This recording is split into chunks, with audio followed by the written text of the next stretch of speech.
పెళ్ళైనా పండగైనా వేడుక ఏదైనా పట్టుచీరల ప్రత్యేక వేదిక వారాహి సిల్క్స్.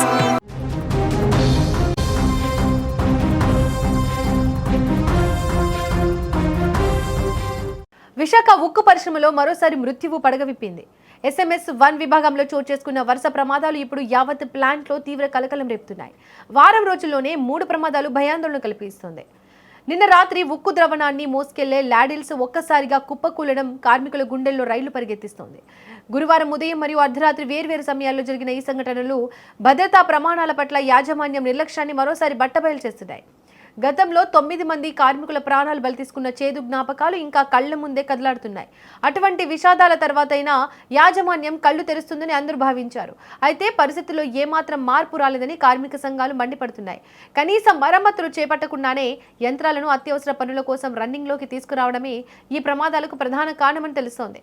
ప్రమాదం జరిగిన సమయంలో అదృష్టవశాత్తు ఎవరికీ ఎటువంటి గాయాలు కాకపోవడంతో అధికార యంత్రాంగం కొంత ఊపిరి పీల్చుకుంది. అయినప్పటికీ ఎప్పుడు ఏం జరుగుతుందో తెలియక సిబ్బంది తీవ్ర ఆందోళన చెందుతున్నారు.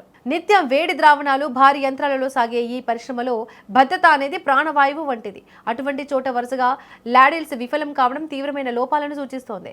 పాతబడిన యంత్రాల మరమ్మతులు పూర్తి స్థాయిలో జరగకుండా పనులు కొనసాగించడం కార్మికుల ప్రాణాలతో చెలగాట మారడమేనని కార్మికులు ఆవేదన వ్యక్తం చేస్తున్నారు. ఏ చిన్న పొరపాటు జరిగినా పెద్ద ఎత్తున ప్రాణ నష్టం సంభవించే అవకాశం ఉందని నిపుణులు హెచ్చరిస్తున్నారు. ఇప్పుడే యాజమాన్యం స్పందించి తక్షణమే SMS 1 విభాగంలో సమగ్ర తనిఖీలు చేపట్టాలి. పూర్తి స్థాయిలో మరమ్మతులు నిర్వహించిన తర్వాతే పనులు ప్రారంభించాలని కార్మిక సంఘాలు డిమాండ్ చేస్తున్నాయి. లాభాల కోసం వెంపర్లాడే క్రమంలో కార్మికుల భద్రతను పణంగా పెట్టవద్దని వారు కోరుతున్నారు. ప్లాంట్ పురోగతి కంటే కార్మికుల ప్రాణాలు మిన్నా అని యాజమాన్యం గుర్తించాలి. లేని పక్షంలో భవిష్యత్తులో జరిగే పరిణామాలకు యాజమాన్యమే పూర్తి బాధ్యత వహించాల్సి ఉంటుంది. ప్రమాదాల పరంపర ఇలాగే కొనసాగితే ప్లాంట్లో ఉత్పత్తి నిలిచిపోయే ప్రమాదం ఉందని పరిశీలకులు భావిస్తున్నారు.